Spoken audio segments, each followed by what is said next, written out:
Welcome to Kenton Teaches. Enjoy the video. You start by confirming the model and the network situation so you know which methods will work.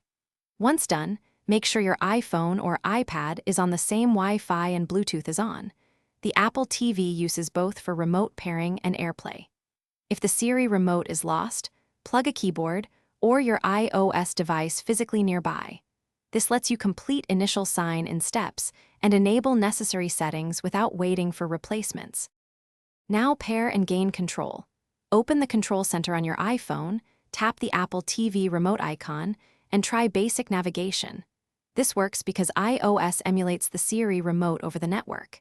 If you need text entry or more reliable control, pair a Bluetooth keyboard via Settings, Remotes, and Devices. This gives arrow keys and enter.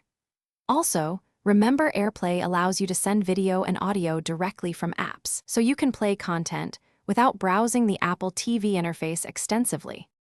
Finish by signing into your Apple ID and enabling home sharing so media and apps sync. This prevents login prompts that require a remote. Once configured, set sleep/wake behavior and test playback using the iOS remote and keyboard.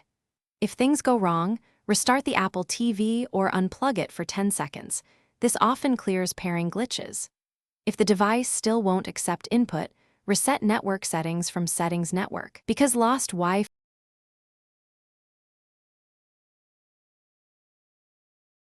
Thanks for watching. Please subscribe if this video was helpful.